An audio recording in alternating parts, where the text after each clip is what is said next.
الحمد لله وكفى وسلام على عباده الذين اصطفى وبعد. أعوذ بالله من الشيطان الرجيم. بسم الله الرحمن الرحيم.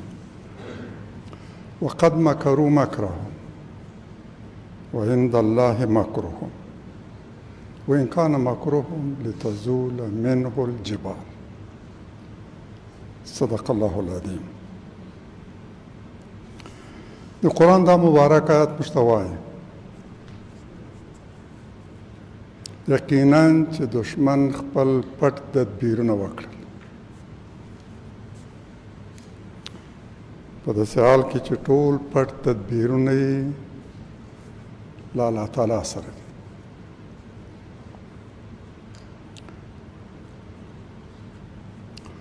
تدبیرونه یې هم او د هغوی شنډول هم دا الله تعالی په الله تعالی پورې مربوط دي، د هغه په واک کې دي. که څه هم مکر او تدبیرونه یې دومره ستر او خطرناک وي چې ستر ستر غرونه خوځولی شي، بې ځایه کولی شي. یعنې ستر غرونه هم د هغوی د تدبیرونو په وړاندې نه شي تم کېدی. پرېکړه به الله تعالی کوي چې په هغه باندې کوم نتایج مرتب دي. په دې او تر دې وړاندې څو آیاتونو کې مؤمنانو ته څو مهمې لارښوونې شوې. خلک د هغه ورځې له راتلو وویروه ای پیغمبره چې له الهي عذاب سره به مخامخ شي. ظالمان به یې وایي ای زموږ ربه لږ دې د عذاب وځنډوه، لږ نور مهلت را یوه بله نیټه راته وټاکه. تر بلې ټاکلې نږدې نیټې مهلت راکړه. ژمنه کوو چې ستا بلنه به منو او د پیغمبرانو مطابقت به کوو. دوی ته په ځواب کې ویل شي آیا تاسو هغه نه یې چې تر دې وړاندې به مو ډېر په ډېر غرور او مستي سره ویل چې هېڅکله به موږ زوال سره مخامخ نه شو، موږ نظام واکمني مو تلپاته ده، زوال نه مومي. آیا تاسو همغه نه یاستئ چې د ځان او د خپل نظام په ارتباط مو همدا ویل؟ انګېرنه مو همدا وه چې دا تلپاتې نظام ده، دوی به د تل لپاره د اقتدار په کرسۍ ناست وي، هېڅکله به له الهي عذاب سره مخامخ نه شي. او آیا د خپل سلف د کفر د شرک او ظلم بدې پایلې مو په خپلو سترګو ونه لیدې؟ آیا تاسو د مخکنیو ظالمانو په قصرونو او ماڼیو کې میشت نه شوئ؟ د هغوی قصرونه او ماڼۍ تاسو ته په میراث پاته نه شي؟ له منځه لاړ، ټغر یې ټول شو، اقتدار یې نسکور شو او د هغوی قصرونه او ماڼۍ تاسو ته په میراث پاته شي. او درته معلومه نه شوه چې له هغوی سره ستاسو رب څه وکړه؟ د کوم تور برخلیک سره یې مخامخ کړه؟ آیا د ظالمانو د هلاکت ګڼ شمېر تاریخي مثالونه ستاسو مخ ته نه وي ایښودل شوي؟ هغوی هم د حق خلاف او د باطل په دفاع کې ډېر پټ تدبیرونه وکړل، خو ومو لیدل چې دغو پټو تدبیرونو هیڅ ګټه ور ونه رسوله.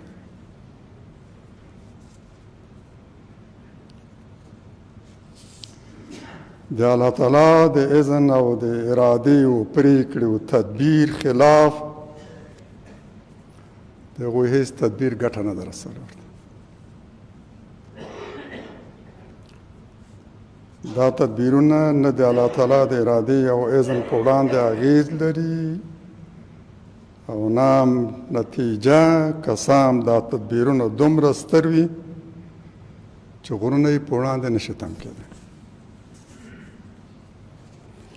موږ په دې خپلو سترګو ولیدل، په وار وار هم لیدلې.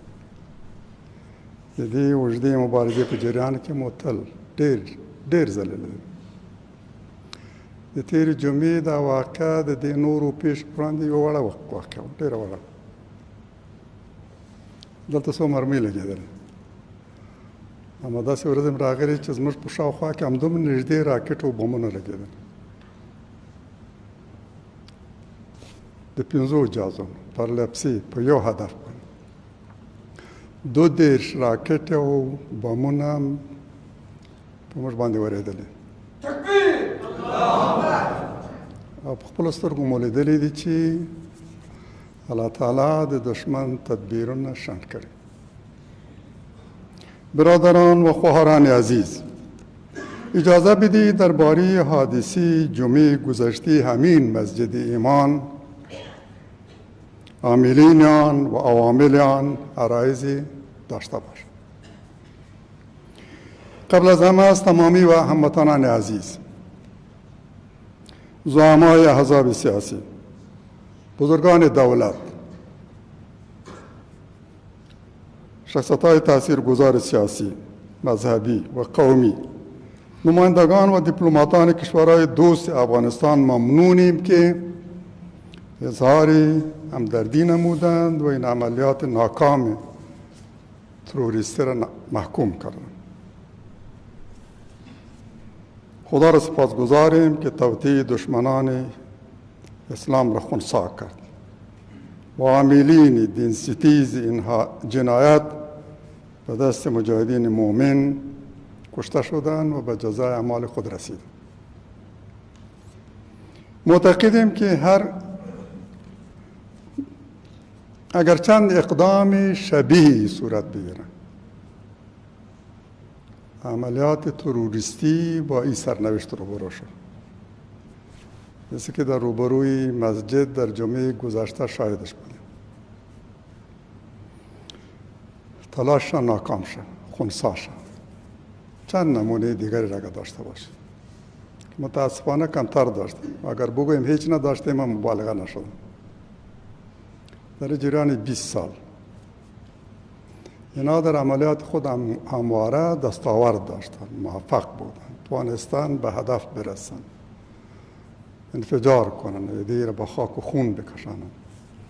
اما یه اولین بار است که نه تنها به هدف نرسیدند، بلکه به جای رسیدن به هدف به سوی جهنم رفتند.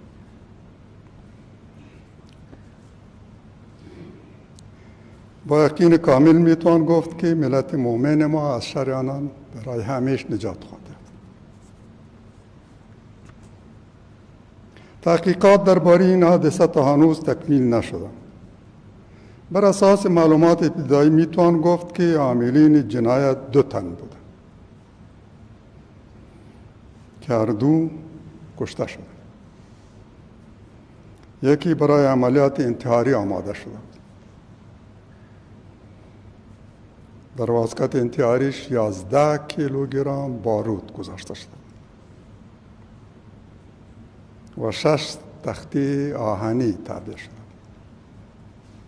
که از این هزارها چره ساخته میشد. هدف عملیات تخریب تمامی مسجد و تمامی و کشته شدن و به خاک خون کشاندن همه نمازگزاران بود. تنها این منبر هدف نبود، بلکه همه مسجد هدف بود. همه کسانی که در نماز شرکت کرده.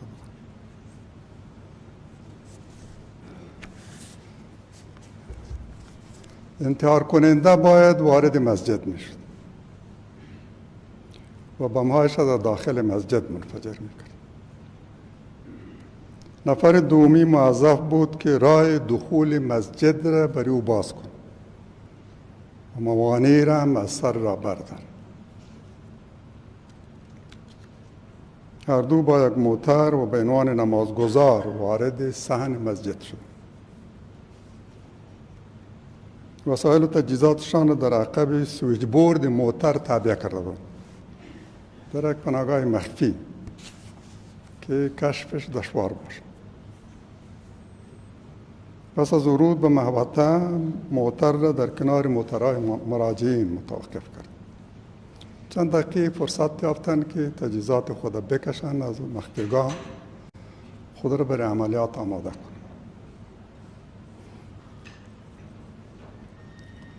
متصل بیرون شدن از موتر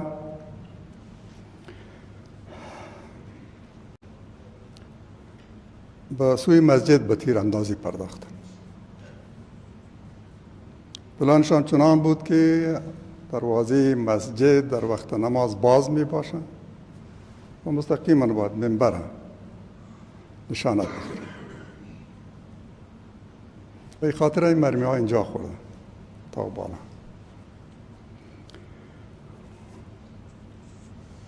اما یک از محافظین جرار، مسئولین هدفمند و مؤمن و با تجربه، توانست دروازه مسجد را ببنده. 3 تن در صفحه پیشروی دروازه مسجد زخمی و شهید شدند. یکی دیگر از محافظین دلیر و هوشیار از اینجا خود رسانده به نزدیک تروریستان و هر دو را از پا در آورد.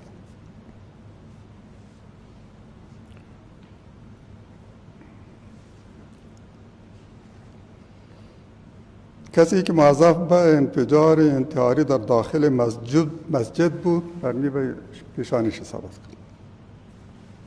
نیمی از سرش پرانده.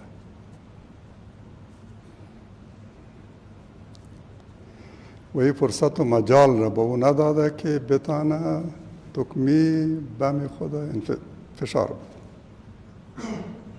اگر جای دیگهش زخمی میشد شاید فرصت از دست نمیداد. هرچند در بیرون مسجد می بود منفجر میکرد و از هم صدمه زیاد می رسید.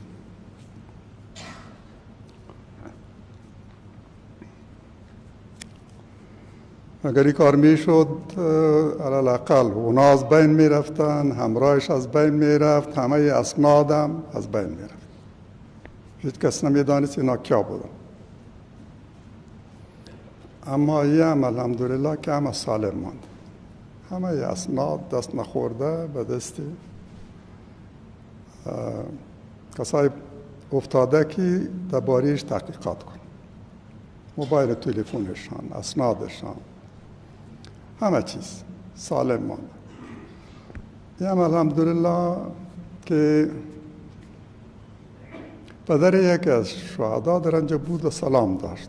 فرزند خودم دید که شهید شد، اما مزاحم اینا نشد که از خشم و قهر خود کنترل کرده نتانه و به سویش ضربه کنه. کسی مزاحمشان نشد، کسی اذیت نکرد، با حال خود گذاشتن. همه چیز سالم مانده، رویشان هم کاملا قابل تشخیص و اسناد هم همه به دست آمد. تحقیقات ابتدایی نشان می‌دهد که هر دو تروریست تاجیکستانی هستند، افغان نیستند. یعنی گروه تروریست نتوانست از میان افغان‌ها کسی را آماده کنه به این نوع عملیات. باید معلوم شد که چرا تاجیکستانی، چرا نه افغان. بیرق سیاه داعش نیز از چانته همکار و محافظ تروریست انتحاری به دست آمد. حتما در عکسان دیدیم، در ویدیوها هم دیدیم. اما ما عجلی در متهم کردن هیچ گروهی در ارتکاب این جنایت نداریم. با حوصله، درایت موضوع را بررسی میکنیم، همه جوانب. پس از تحقیقات همه جانبه و دقیق و مطابق معیارهای اسلامی در مورد عاملین جنایت تصمیم خواهیم گرفت. این را نیز در نظر خواهیم داشت که تا هنوز هیچ گروهی مسئولیت عملیات را به عهده نگرفت، اما کسی تردید و تکذیب هم نکرده. کسی که متهم است، گروهی که متهم است و بیرق سیاهشان در این جنگ یافت شده، این تا هنوز اتهام هم رد نکرده و براءت خود را هم اعلان نکرد. این را حتما در نظر میگیریم.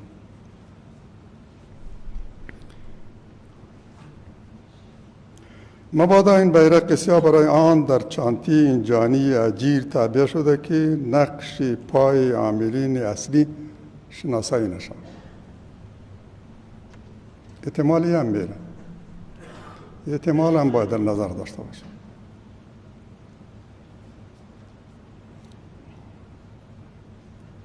و قاتل دستای خونینش را بر دامن کسی دیگری پاک نکرده باشه. این بارها اتفاق افتاده، عملیات یک کرده ولی کسی دیگری متهم شد. این را باید در نظر داشته باشیم. این را نیز در نظر خواهیم داشت که داعش اتهام را تا هنوز رد نکرده و براءت خود را اعلان ننموده. پس از شناخت دقیق عاملین اصلی انشاءالله حساب خود را با آنها تصفیه خواهیم کرد. در همین رابطه چند مطلب را محضر ملت مؤمن خود عرض میکنم.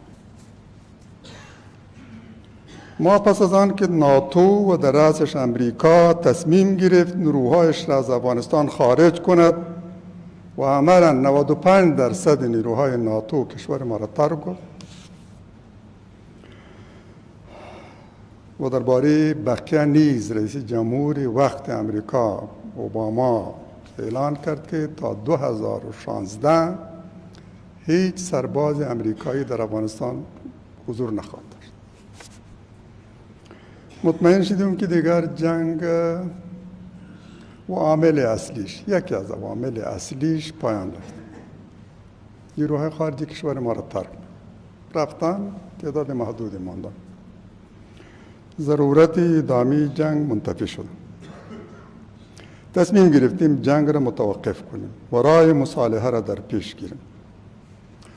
اما در این رابطه هم تصمیم گرفتیم که مذاکرات ما فقط با طرف افغانی باشه. قضیه مربوط به افغان است. مذاکرات هم باید در رابطه با آینده افغانستان و خاتمه جنگ و مصالحه بین خود افغان باشه. همین راه را انتخاب. مبارزات مصالحانه را به مبارزات مسالمت‌آمیز سیاسی و فکری تبدیل کرد.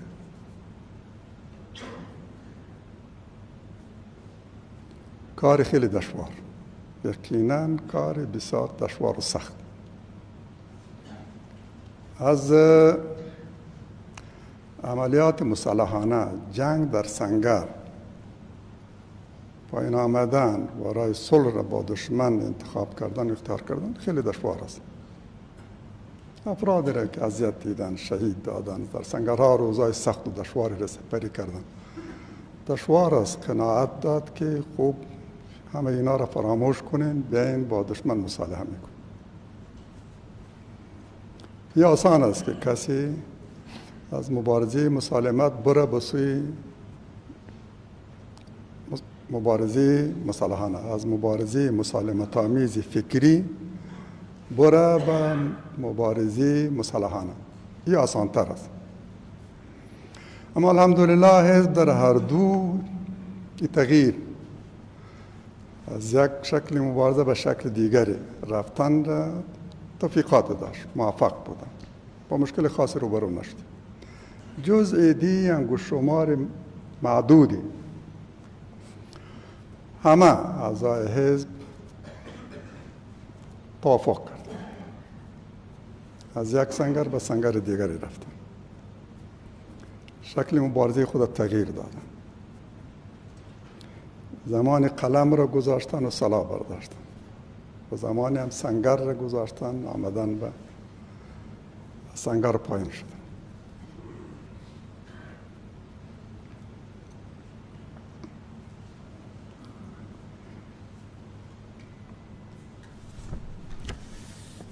در این 6 سال بعد از مصالحه و امضای معاهده نه خود عملیات نظامی داشته و نه با هیچ گروه جنگی درگیر شده و نه در جنگ یکی را علیه دیگری کمک کرد. توصیه و سفارش ما به همه ای بود که بیاین صادقانه رای تفاهم را در پیش بگیریم. مذاکرات بین الافغانی برای حل بحران باید رای حل افغانی جستجو کنیم. همواره تاکید ما برای از این منبر بارها صدها بار روی همین موضوع تاکید داشته.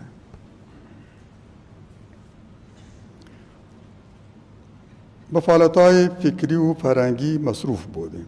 پانتون، مکاتب، مدارس و شفاخانه ها ساختیم. از زمان اعمار مسجد ایمان تا امروز این منبر در خدمت اسلام و ملت خود بوده. تلویزیون بریا به دفاع از حقوق مردم و تبلیغ ارزش‌های دینی و ملی، دفاع از صلح و مخالفت با جنگ مهمترین و مؤثرترین سنگر و منبر بود. تمامی اعضای حزب اسلامی مصروف امور فکری و ارائه خدمات اجتماعی بودند. به خانواده‌های مصیبت زده زلزله‌ها، سیلاب‌ها، ایتام و شهدا در حد توان خود رسیدگی کردند. از هیچ کشوری در این راستا هیچ نوع کمک دریافت نکردند. با امکانات زاده خود هر کس چیزی را که با عبله دست خود به دست آورده بود یک مقدارش هم برای خدا وقف کرده و در این جهت مصرف شد. فقط متحدین مؤمن و ایثارگر حزب اسلامی بودند که زکات، صدقات و مساعدات‌هایشان را فرستادند. خدا را شاهد میگیرم که جنگ علی هر دو اشغالگر را الحمدلله حزب اسلامی آغاز کرد. هم از لحاظ فکری و هم از لحاظ عملی و نظامی. علی اتحاد شوروی هم و علی ناتو هم. در تمامی مدتی که ما علی ناتو می جنگیدیم و مرحله قبلی را بگذاریم، یک حالت جداگانه بود. وضعیت در منطقه، در دنیا، در افغانستان به نوع دیگری بود. ایده ما را کمک میکردن، تایید میکردن از لحاظ فکری، سیاسی، اقتصادی، از هر نوع. تعدادی کشورها هم کم نبود که حضور نیروهای شوروی را در افغانستان خطری برای منافع ملی خود تلقی میکردن و از مجاهدین دفاع کردن و حمایت. اما در این 20 سال دوران اشغال ناتو یک مرمی و یک افغانی هم به عنوان کسی را میگوییم که به صداقت باور داره و صداقت را جز ایمان خود میخواد، دروغ را گناه تلقی میکنه. به پیمانه‌ای که معتقد از دروغ و ایمان با هم یک جا نمیشه. یک مرمی و یک افغانی را هم در جریان جنگ علیه ناتو از هیچ کشوری و از هیچ حکومت دریافت نکرد. ملت شاهد است که ما از روزی که با حکومت کابل معاهده صلح را امضا کردیم تا امروز فقط مصروف مبارزه فکری و سیاسی بودیم. کم هم نیست زیاد. در این مسجد و در کنارش در این سالن درسی ما هر هفته 3 خطبه و حلقه درسی داشتیم.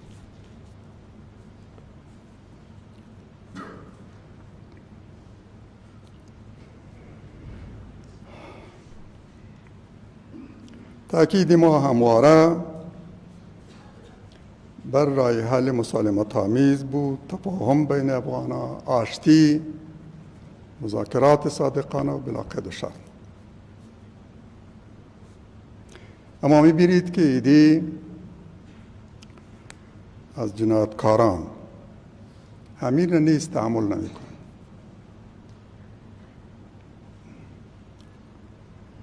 محراب و منبر ما، حلقه های درسی ما، مسجد و تلویزیون ما، تأکید ما بر حل مسالمت آمیز بحران کشور، مذاکرات صادقانه و بلا قید و شرط بین الافغانی، تشکیل شورای منتخب که اجماع ملی را تمثیل کند و به نمایندگی از مردم در مورد تمامی مسائل مهم ملی به شمول تصویب قانون اساسی جدید تصمیم بگیرد و تمامی گروه ها با آن تمکین و التزام داشتند و اصرار بر جنگ را کنار بگذارند.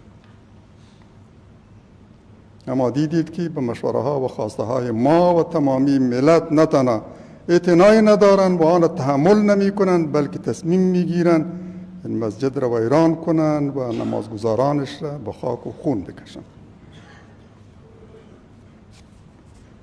ما مجبوریم تصمیم خود را بگیریم. ملت را از شر اشرار مزدور و جانی نجات دهیم.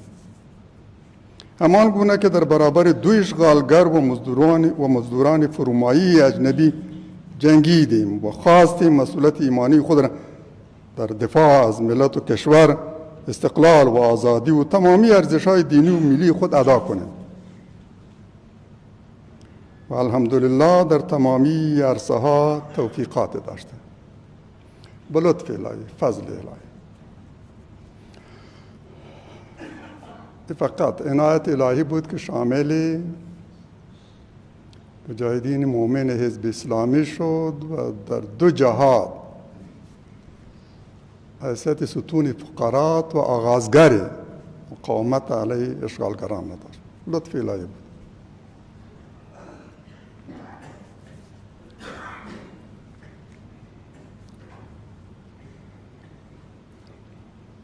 در این مبارزه جدید نیز انتظار تایید و نصرت الهی را داریم. از متحدین حزب اسلامی می‌خواهیم که برای یک جنگ دیگری، برای یک مبارزه دیگر آمادگی بگیرند.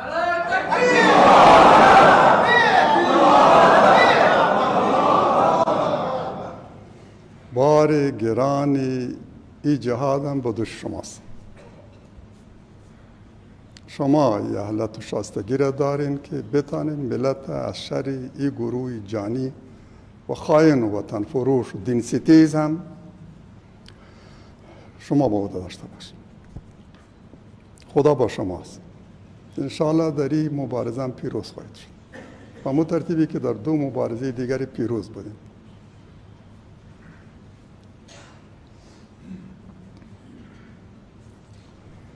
و باورمندیم که مجاهدین مومن حزب اسلامی میتوانند با توکل بر خدا این دشمن ذلیل و زبون را نیز شکست دهند.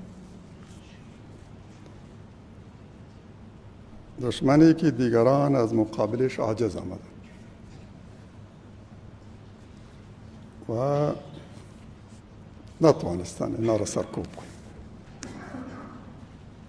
به مجردی که تحقیقات تکمیل شود، شورای مرکزی حزب اسلامی را دایر خواهیم کرد و تصمیم نهایی خود را خواهیم گرفت. تا آن زمان این نیز معلوم خواهد شد که موضع رسمی داعش در مورد حادثه‌ای که بیرق سیاه این گروه را از چانته عامل جنایت به دست آمده چیست؟ این معلوم خواهد شد. براءت، تکذیب یا سکوت. برادران و خواران عزیز، پس از این حادثه هزاران تن به این دفتر و مسجد آمدند. برخی اظهار همدردی کردند که ما از همه صمیمانه ممنونیم. اما برخی آمدند که چون رضاکار و داوطلب از این محراب و منبر دفاع و حفاظت کنند که از خداوند کریم برایشان اجر و توفیق مزید می‌خواهیم. جهاد و مبارزه ما از آغاز تا امروز همواره رضاکارانه بود. در اینجا بنابر دلایل خاص امکانات برای پذیرش همه وجود ندارد، اما عده‌ای از آنان پذیرفته می‌شوند. اینها با مسئولین امنیت حزب مراجعه کنند. در خلال هفته گذشته تعداد زیادی مراجعه کردند، حتی شاید کسانی بودیم که خودش مریض بوده، 3-4 فرزند خود روان کرد برای قربانی. روان کردن که رضاکار داوطلب خوان معاش نیستن، میخوان از این سنگر و محراب دفاع کنن.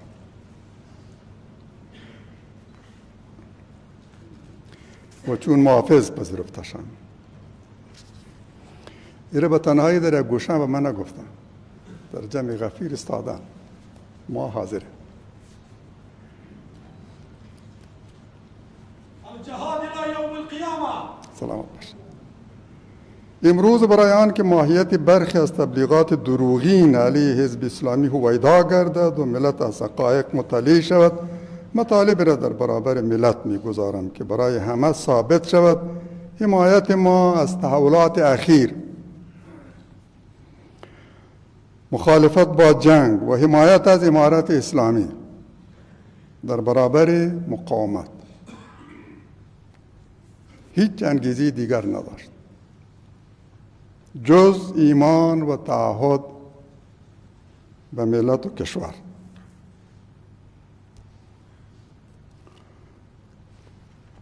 امارت اسلامی که موضوع حمایت کردیم، پانتون اسلامی مربوط به حزب اسلامی را بست.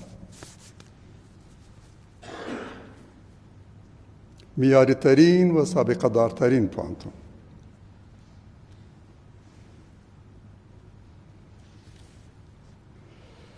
عمرش هم بیش از عمر طالبان، حرکت طالب. مسئولین پانتون را وادار کردن که برن به پانتون های دیگر. وادار شدن و این در حالی که بدترین ها را نیز نبستن. پانتون های بسیار بد را که خودشان اعتراف میکنن که از پسخانه هایش تعداد بوتلای شراب را به دست آوردن، اما را هم نبستن.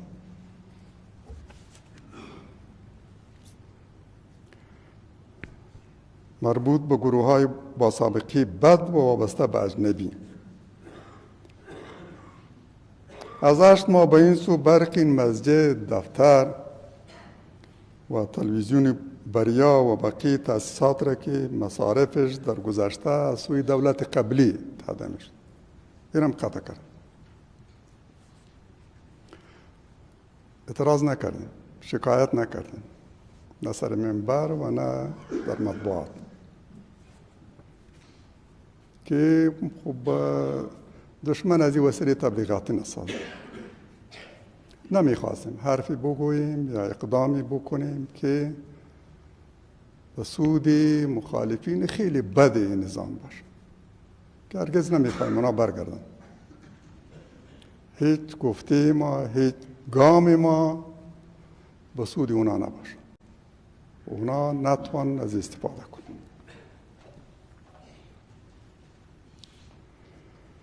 کامراهای امنیتی نیز به همین سبب غیر فعال بود. در همه جا کامراهای امنیتی نصب بود، ولی متاسفانه به دلایل نبود برق راکت بود، غیر فعال بود. در این مدت برق ما بهتر از برق بقیه شهر بود. شهر هم فعلا 8 ساعت برق داره، ولی ما الحمدلله در اینجا برق 24 ساعت داره. البته کم، ولی ضرورت ها را رفع کرد. تلویزیون هم فعال بودم، منبر هم فعال بودم، مسجد هم فعال بودم، دفتر هم روشن بودم. حقوق و معاشات پرسنل امنیتی و مامورین دفتر حزب اسلامی که بنابر معاهده دولت با حزب اسلامی پرداخته می شد، در این 16 ماه پرداخته نشد.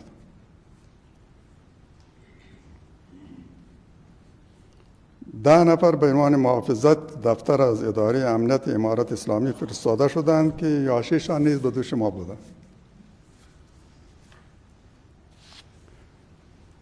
نمیدونم بر شماش میتن یا نه، ولی یاشیشان به دوش ما بودند و نقششان در تامین امنیت هم با هیچ برابر بود. و مسائل دیگر که نمیخوایم رسانه‌ای شود. انشاءالله تمامی این مشکلات حل خواهد شد. یعنی که ما فقط به خاطر خدا و با حکم ایمان خود این موضوع را اختیار کرده بود.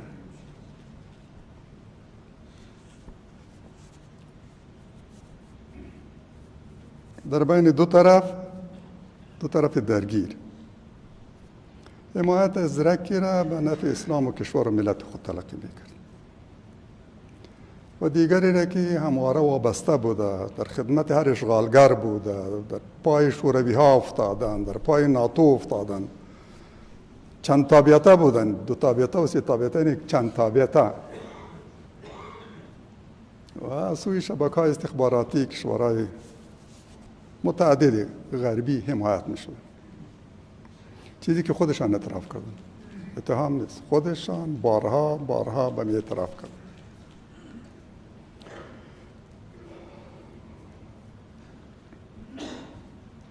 مشکلات هم حل خواست. امارت اسلامی 10 نفرم به یک پست روان کنن که اونجا امنیت تامین کنن. ما انشاءالله امنیت خود تامین میکنیم. در زمان در دولت قبلی هم هیچ پرسونل غیر حزبی در اینجا نبود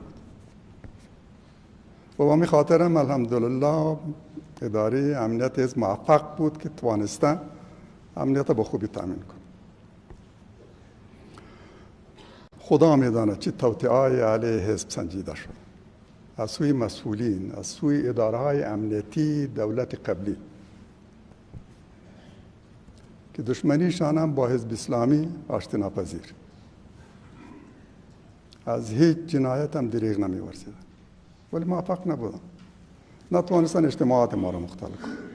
اجتماعات بزرگ پرشکوه در اینجا، در این مسجد، در این هر 2 سالون، در ثاني دفتر و تظاهرات پرشکوه تاریخی، اجتماعاتی هم که در دوران انتخابات داشته، بزرگ، با پرشکوه، که دشمن میخواست مختل کنه، مشکلات ایجاد کنه، ولی الحمدلله در هیچ مورد هم موفق نبودن، چون اداره هم دست بود و برادرانم رضاکار، داوطلب، متحد به اسلام، مخلص، صادق. برادران و خواهران عزیز، وضعیت داخل و خارج کشور چنان است که مقابله با تهدیدها و چالش‌های موجود امنیتی، سیاسی و اقتصادی را برای امارت اسلامی دشوار ساخت. هرچند مخالفین مسلح نتوانستند از جنگ‌های پراگنده و رو در رو که در معدود از ولسوالی‌ها برانداختند دستاوردی داشته باشند، اما وضعیت امنیتی در شهرهای بزرگ کشور چنان است که توانستند ترورها و انفجارات داشته باشند و در روزها تعدادی حوادث امنیتی هم بیشتر شد. اوزارم توانستن متشنج کنند، دامنه فعالیت‌های تروریستیشان را فراختر نمایند. ادارات امنیتی امارت اسلامی از یک سو بر بقایای رژیم قبلی تکیه کردند. میگویند که ما 800,000 پرسونل دولت سابقه را در نظام داریم و معاش میدیم.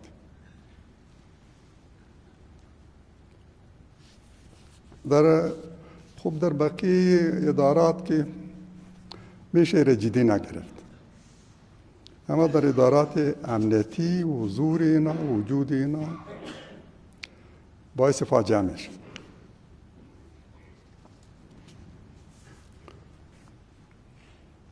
اینها نه تنها تعهد به امارت اسلامی و اهداف و آرمان‌هایش ندارند، بلکه اکثرا تصرفات و اجراءاتشان به ضرر نظام فعلی است. دشمنانی در لباس دوست. از سوی دیگر جنگجویان را از ولایات چون کندهار، هلمند، ارزگان، پکتیکا و خوست برای تأمین امنیت شهرها آورده و گماردند. اینها در شهرها بلد نیستند و از تشخیص دوست و دشمن عاجز. از تجارب لازم در فعالیت‌های امنیتی هم محروم. با این پرسونل و چنین اداره مختلط و متکی به بقایای رژیم قبلی مقابله با شبکه‌های خطرناک تروریستی که از سوی استخبارات چندین کشور تربیت، تنظیم، تمویل و تجهیز می شوند، اگر نگوییم محال است، حتما دشوار و گران است. شکی در این نیست اگر ترتیبات امنیتی شهر چنان باشد که تروریست می تواند از حصارها و پست‌های امنیتی بگذرد و با سلاح و تجهیزات خود وارد شهر شود، در شهر پناهگاه داشته باشد و همکاران و حامیان در ادارات دولتی و مخصوصاً در دستگاه امنیتی. در این صورت نه مسجد مسون خواهد بود و نه مارکت، نه مدرسه و نه پوانتون، نه خانه و نه دفتر، نه پارلمان و نه ارگ. اگر نتوانن وارد شوند، خوب از دور میتونن راکت پرتاب کنن، هوان پرتاب کنن. تی کردن با شما به چشم خود دیدیم. در رژیم قبلی ارگ مسون نبود. حتی در روزی که سوگند یاد میکردن هم دیدیم که مرمی ها در چهار اطرافشان میخورد، در داخل ارگ.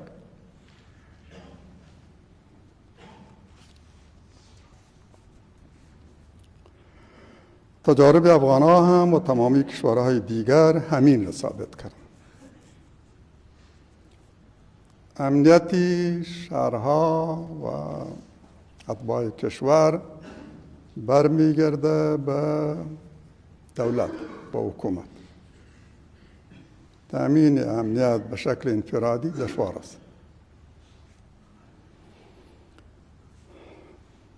و این در حالی که اگر امارت اسلامی از مجاهدین و افراد با تجربی که در این شهرها هستند و تجارب کافی مبارزات و فعالیت‌های شهری در 5 دهه اخیر دارند و تعدادشان نیز الحمدلله خیلی زیاد و کافی،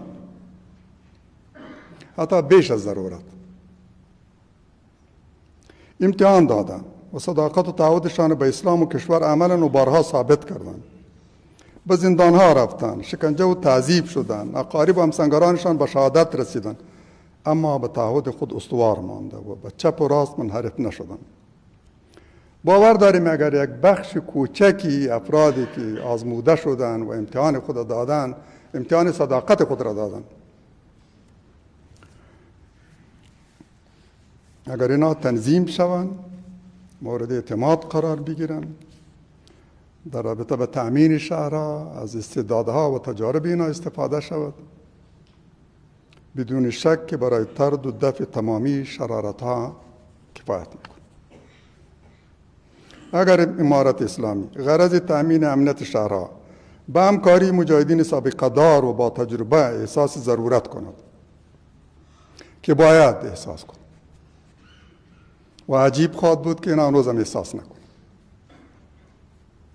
با همه حوادث هنوز هم احساس نکند، عجیب خواهد بود. اگر احساس ضرورت کند، مجاهدین حزب اسلامی حاضرند برای دفاع از مردم و تأمین امنیت شهرها و ساحاتی که اوضاع متشنج و غیر مسئول دارند و گونه رضاکارانه همکاری کنند. تکبیر! حاضر هستین؟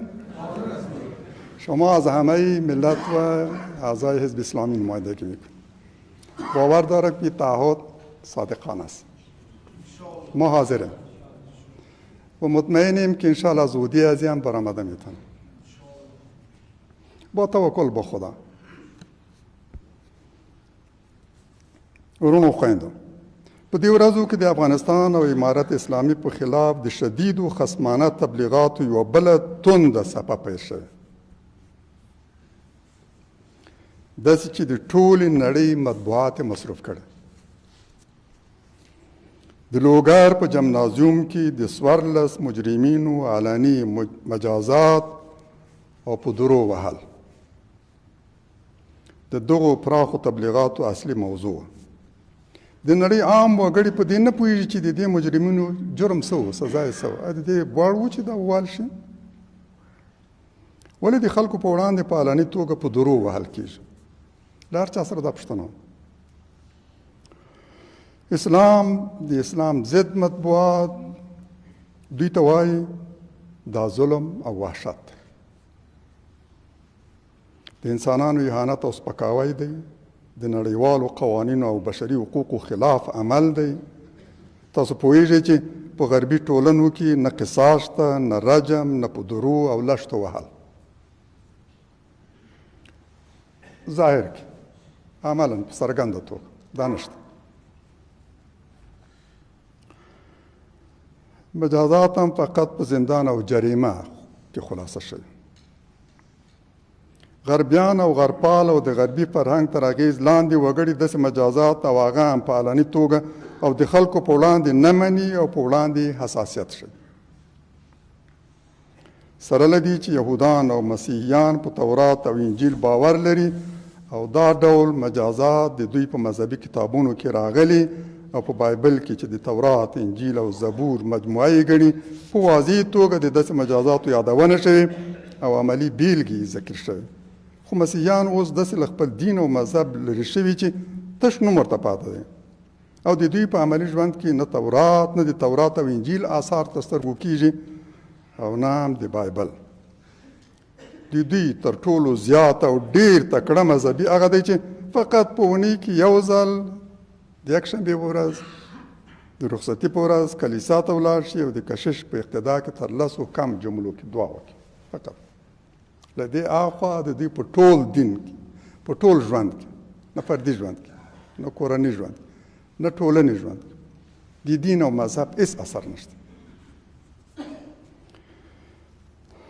او د دغو شمېر هم په اکثرو غربي هیوادونو کې اوس راکوز شوی د 10 سلنه دی. د بریتانیا په ارتباط د وروستیو کې تحقیقات ښیي چې اوس 10 سلنه د بریتانیا وګړي مسیحیان پاتې شوي، نورو 90 سلنه دین ته شا کړ.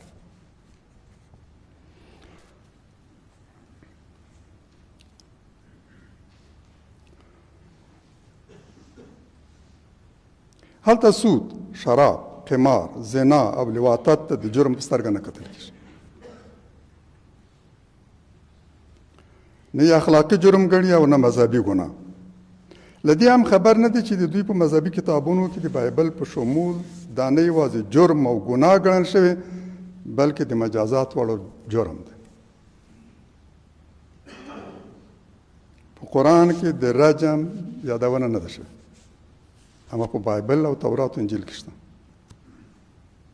د رجم یادونه هم شوې ده، ترتیبات هم ښودل شوي دي او مثالونه یې هم وړاندې شوي.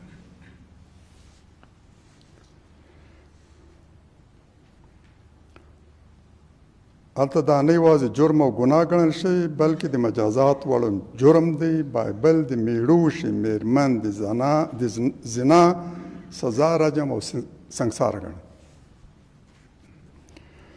د دوی په وړاندې چې د داسې مجازات صحنې هغه هم له پراخو تبلیغاتو سره توأم ښودل کېږي، غبرګون او عکس العمل به یې څه یو غریبي چې تلویزیون په صفحه ګوري، میرمنه ده، چادرې یې ماغوڅه ده او یو څوک یې په کلک درو وایي او هغه هم نه پوهېږي دا څه لپاره.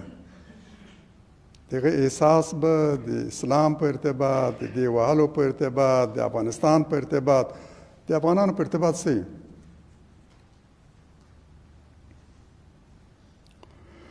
د دغو سزا د عاملینو په اړه به څه قضاوت کوي څوک چې دا عملي کوي؟ یقینا چې له اسلام او مسلمانانو به نفرت کوي. دا په داسې حال کې چې نن په غربي نړۍ کې اسلام په ډېر سرعت سره خورېږي، مخصوصا په شریفه طبقه کې، هوښیاره او منوره طبقه کې. ډېر هیوادونه یې پریشانه کړي. دا د دې سریع پراخوالي نتیجه به څه وي؟ فرانسه کې به تر 2050 پورې د مسلمانانو شمېر څومره وي؟ د ډېرو هیوادونو په ارتباط ویل کېږي چې دلته به تر 2050 پورې اکثریت مسلمانان شي غربي نړۍ کې.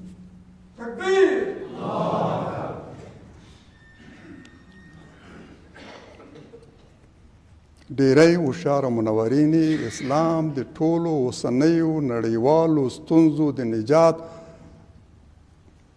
یوازینۍ لار د حل کړي. دغسې پیښې اسلام ته د دوی د راتلو مخه نیسي. راشئ وګورو چې اسلام په دې اړه څه ویلي او الله تعالی مسلمانان په څه کولو باندې ګمارلی. د دې لپاره چې دا موضوع موږ ته ښه واضح شي او اړوند احکام یې راته جوت شي، راشئ هغه آیات او روایات له نظره تیر کړو چې په دې اړه راغلي. ما لږ زیات څه لیکلي دي، وخت کم دی، زه به مختصر ځینې برخې راواخلم. اسلامي شریعت د حدودو نافظولو ته په داسې سترګه ګوري لکه چې د روغتون ډاکټر د جراحي عملیاتو ته ګوري او یوازې هغه مهال د خپل مریض په عملیاتو لاس پورې کوي چې مریض یې په پرهیز مارلی، لازمي لارښوونې او سپارښتنې ورته کړي، ضروري دوای ورکړي، خو له دې ټولو سره سره نه دی روغ شوی او په پای کې له دې پرته بله چاره نه مومي چې عملیات یې کړي. حدودو نافظول هم کټ مټ دې ته ورته آخري چاره، نه لومړنۍ. اسلام د زنا د اثبات لپاره د متهم اعتراف او د داسې شاهدانو ګواهي او شهادت شرط ګڼي چې دا عمل یې په خپلو سترګو لیدلی وي، مباشرتاً یې لیدلی. لږ 4 شاهدان به وړاندې کوي. دا 4 شاهدان باید ووایي چې موږ دا ګناه په خپلو سترګو مباشرتاً لیدلی.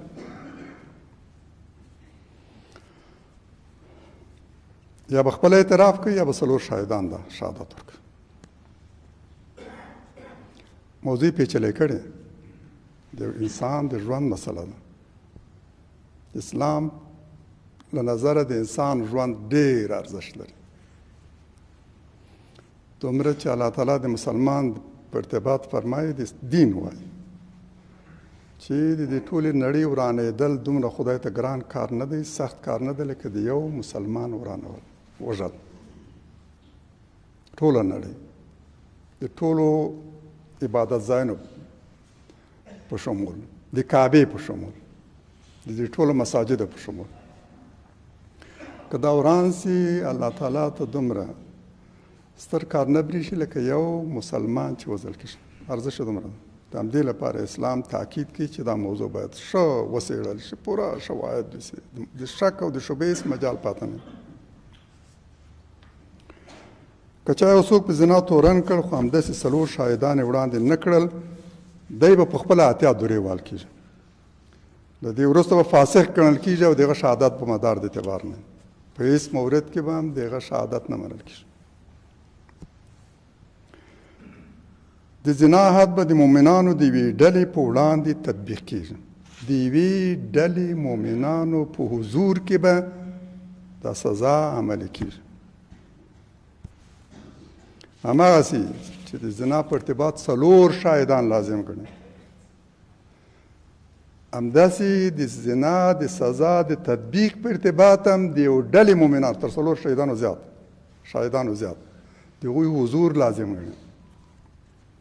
قضیې ته د اهمیت لپاره ده، نه د هغه رسوا کول، بې عزته کول، د دې لپاره نه ده. اصلا د دې لپاره چې ښه احتیاط وشي، شاهدان هم 4 وي او چې بیا دا فیصله عملي کېږي، دلته باید د شاهدانو شمېر تر دې هم زیات، یوه طایفه د مؤمنانو.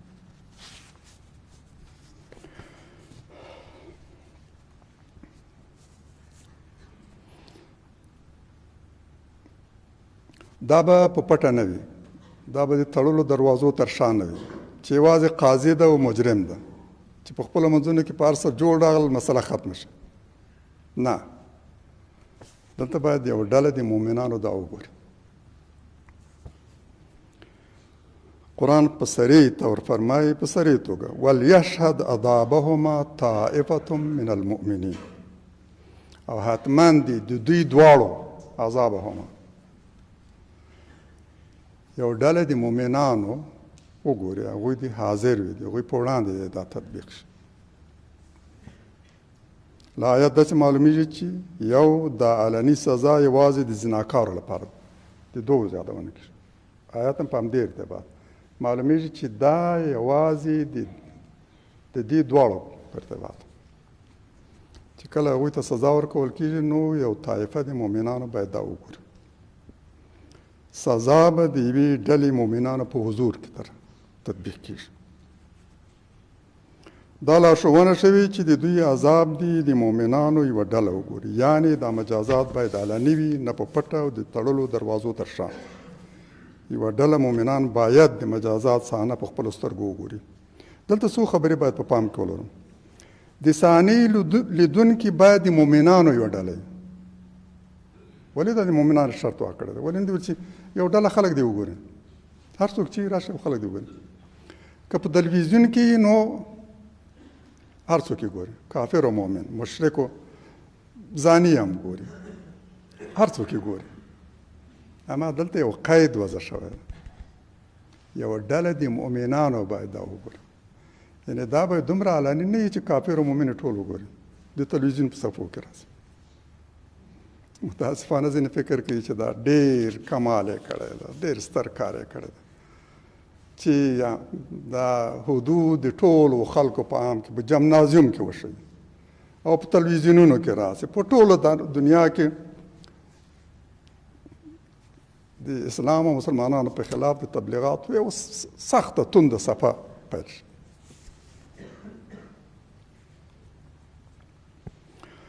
قرآن وایي چې د صحنې لیدونکي باید د مؤمنانو یوه ډله وي، او د دې معنا دا ده چې دا مجازات به دومره هم علني نه وي چې حتی کافران یې هم ولیدای شي.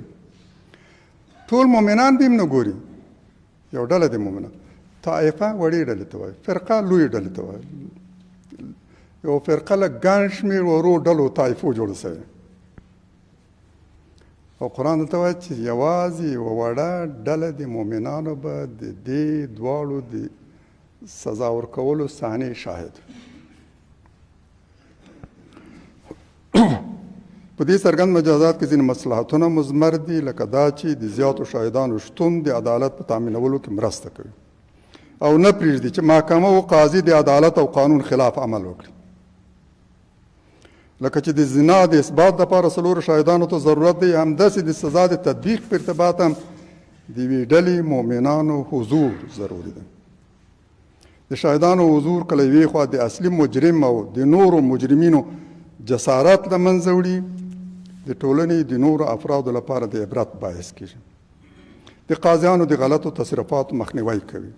پټ مجازات هم مجرم ته دا مجال ورکوي چې ځان پاکلمنی وښیي، او هم واکمنانو ته دا امکان په لاس ورکوي چې د رشوت په بدل کې مجرم له مجازات وژغوري. څلورم دا د ټولنې حق دی چې هغه مجرم وپېژني چې د نورو پر حقوقو تیری کوي، به مخصوصاً د دې جرم په څېر یو جرم.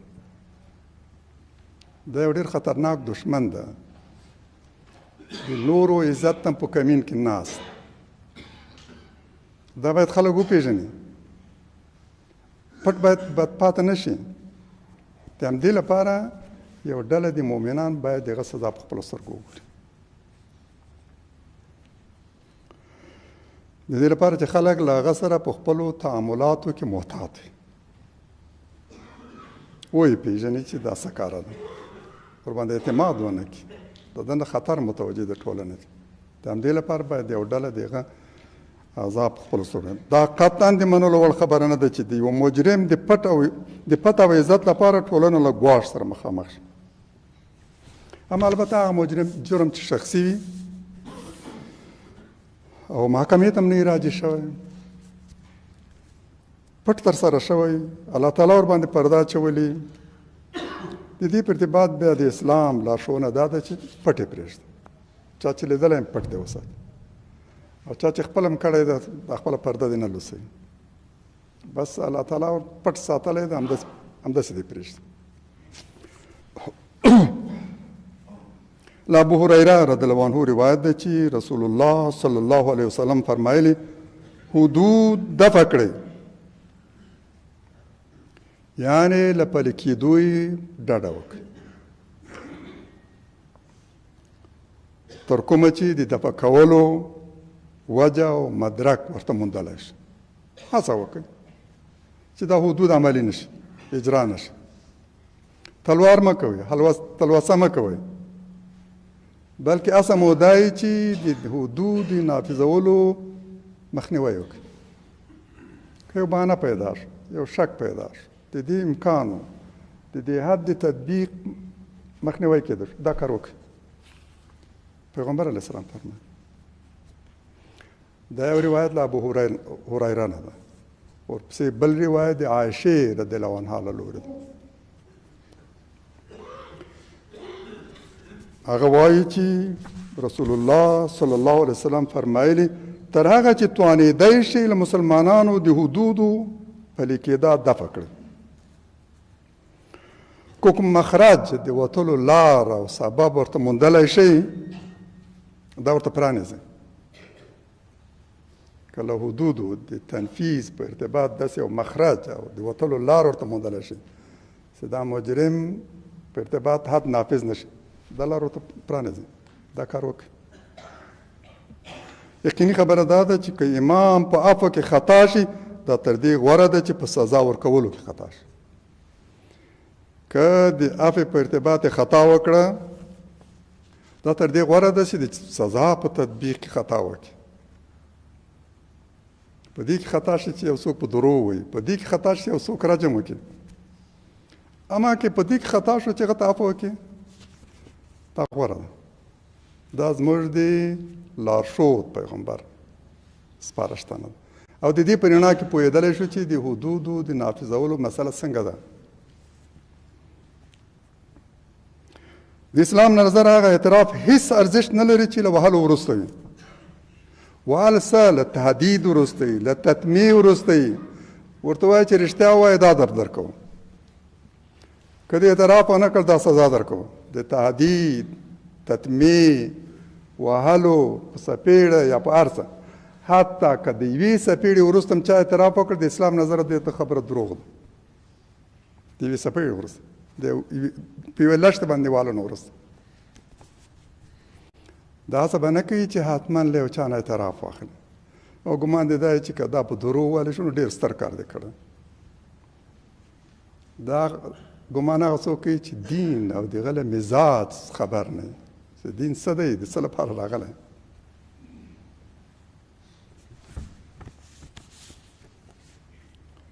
په اسلام کې د چا د وهلو لپاره د هغه لوسول، تړل، زولانه کول، ولچک کول نشته.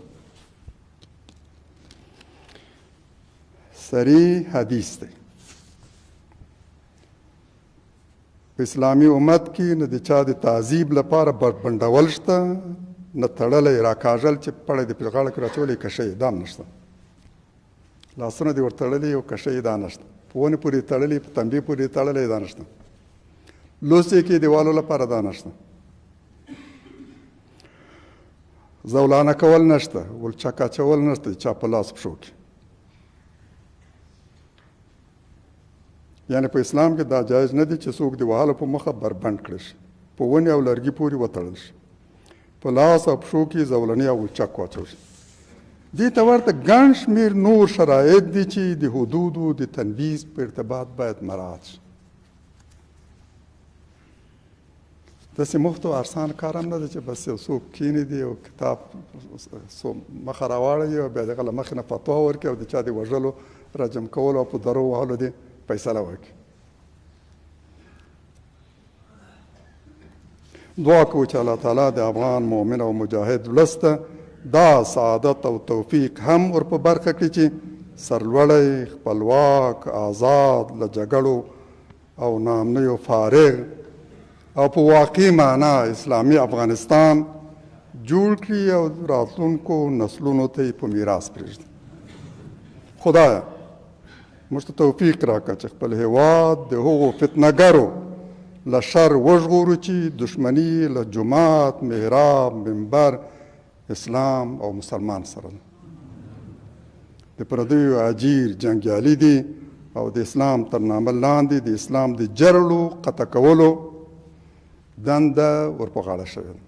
آمین. سبحانك اللهم وبحمدك نشهد ان لا اله الا انت نستغفرك ونتوب اليك.